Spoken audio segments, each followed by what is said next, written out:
Sérgio Gabriel está ao vivo com a gente, enviado especial do Grupo Bandeirantes. Bom, não foi aquele tango dramático que a gente tocou aqui, hein, Sérgio? Por Não um na foi cabeça. por um na cabeça, por um votinho. Não foi por um na cabeça, foi por um monte de cabeça. Foi por muita gente, quase 12 pontos percentuais de vantagem, ou seja, as pesquisas que mostravam empate técnico erraram, não conseguiram captar esse sentimento ali na reta final do eleitor. E Javier Milei já deu entrevista hoje reafirmando várias das propostas que fez durante a campanha, inclusive aquelas que são consideradas mais, digamos, estarrecedoras, mais complexas, de acabar com o Banco Central, de privatizar tudo, ainda que fale isso sem apresentar detalhamento de como seria esse processo, dolarização da economia, que já foi algo vivido pelos argentinos e que gerou sérios problemas depois, mas ele foi hoje na entrevista reafirmar tudo, não é isso, Sérgio?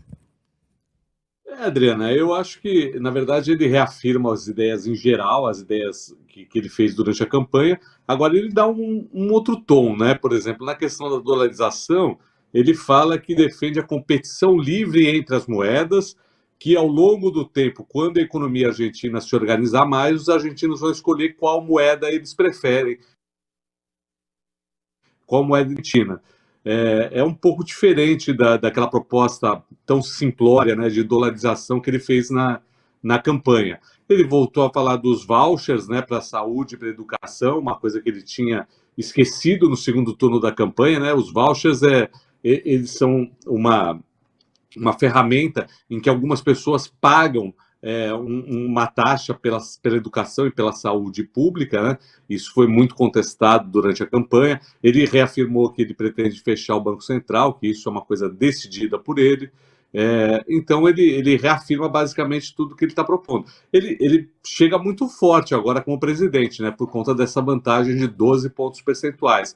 Uma vantagem que está muito associada não só ao desejo de eleição do Milei, que o eleitor argentino tinha, mas também é uma rejeição muito grande. O presidente Alberto Fernandes ele tem um índice de desaprovação de 80%, né? E durante um tempo se supôs que o Sérgio Massa conseguiria se desvincular do presidente, mas isso não foi o que a gente viu nesse domingo, né? Ô Sérgio, nosso ouvinte já percebeu que a gente tem que torcer para a internet na Argentina nos ajudar. Porque na sexta-feira, quando o Sérgio Gabriel estava aqui com a gente, falhou algumas vezes, a gente conseguiu compreender a mensagem, as informações que ele trouxe. Agora está dando umas travadinhas. Mas vamos continuar, porque está dando para compreender o que você está dizendo. Agora, Sérgio, é isso, a sua análise de que ele, de fato, ele vence não só por ele e pelas propostas dele, mas pelo cansaço, pelo desgaste do peronismo, pela rejeição ao atual presidente, à política econômica e tudo mais. Agora, de alguma forma também, embora ele seja o candidato que representa o outsider, o anti-regime, antipolítica, ele teve que compor com Maurício Macri, ex-presidente, aceitou o apoio da Patrícia Bullrich, então ele teve o apoio político da política tradicional para consolidar esses 12 pontos de vantagem. Isso pode levá-lo a, de alguma forma, ter que compor e fazer política, embora o discurso inicial da campanha tenha sido o oposto disso? No turno, ele já moderou esse discurso, né? No segundo turno, ele já fez um discurso bem diferente daquele do primeiro turno, que era muito radical, né? Ele vai ser obrigado a fazer isso quando ele chegar no Congresso, né? O partido dele é um partido muito pequeno no Congresso, que tem 40 votos. Num total de 250 deputados, ele tem 40 deputados. Por mais que ele tenha o apoio de deputados do ex-presidente ligados ao ex-presidente Macri, ainda assim ele não vai ter a maioria para aprovar as medidas que ele propõe, né? Quase 90% das medidas que ele propõe tem que passar pelo Congresso: dolarização, fechamento do Banco Central, vouchers, todas essas propostas, e corte de gastos, são propostas antipáticas. É difícil para os políticos aprovarem essas propostas. E ele tem minoria no Congresso. O Congresso é majoritariamente de oposição, majoritariamente peronista. Ele vai ter que conversar, ele vai ter que fazer acordos. Até agora, os nomes que ele divulgou para o Ministério são pessoas puro sangue, né? São pessoas que vêm da história dele, são libertários como ele, né? Fazem parte do partido dele. Mas, por exemplo, ele teve um encontro ontem à noite com o Maurício Macri, com Patrícia Bullrich, e provavelmente eles vão participar do governo. Então, eu acho que ele vai ter que moderar um pouquinho esse discurso. Aliás, eu acho que esse discurso de campanha vai ser um pouco diferente do que ele vai adotar na prática, né? É isso. Ainda em cima disso, né, Sérgio? O partido dele tinha 3 deputados, saiu de 3 deputados, foi para quase 40, como o Sérgio disse, e mesmo contando com o apoio de Macri e Bullrich, chega ali a 120 alguma coisa, né? Nem metade da casa toda. E os críticos, alguns críticos dizem o seguinte, ô Sérgio, por ter de contar com o apoio desses mais moderados, o Milei não vai conseguir fazer um governo tão ruim quanto ele prometeu que faria.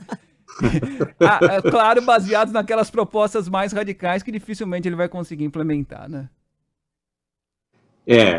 Aí depende de quem estiver falando. Depende do ponto de vista.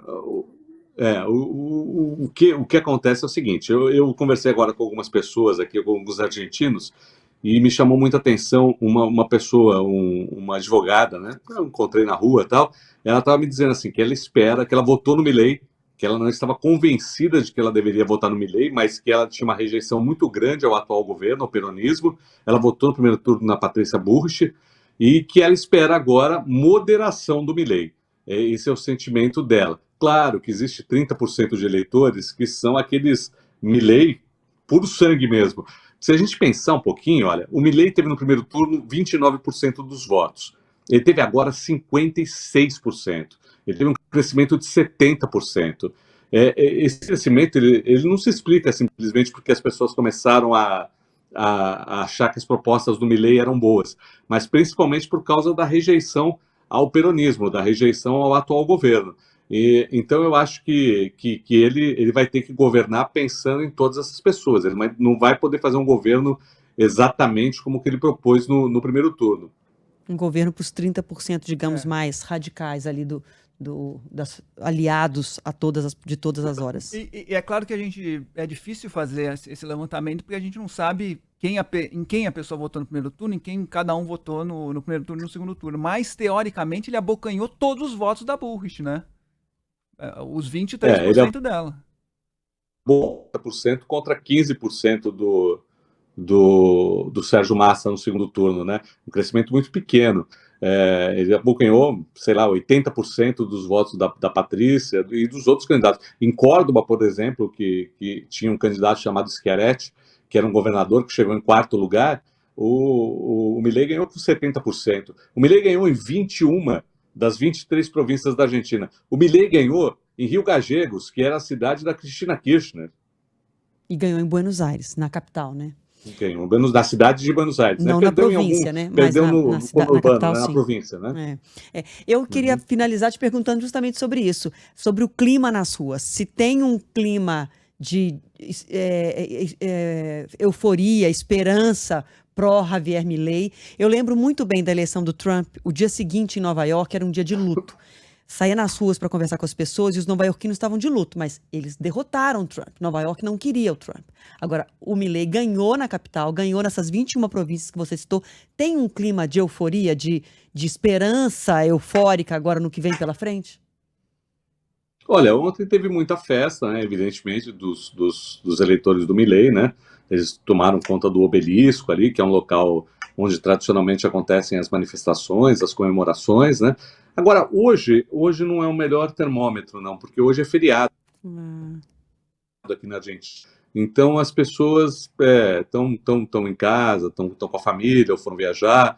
Então, a gente não sente esse... Eu não senti esse clima pré-eleitoral, nem pós-eleitoral. A gente não sente esse clima de grande euforia, não. O que as urnas mostraram é que, realmente, o cansaço com o atual governo era gigantesco, né? Era uma rejeição muito grande. Mas eu não sinto. Eu senti ontem, claro, no momento da festa, no momento da comemoração, mas hoje as pessoas estão tranquilas nas ruas, não há nenhum tipo de comemoração especial ou de qualquer tipo de reclamação especial. As pessoas estão estão absorvendo o resultado eleitoral.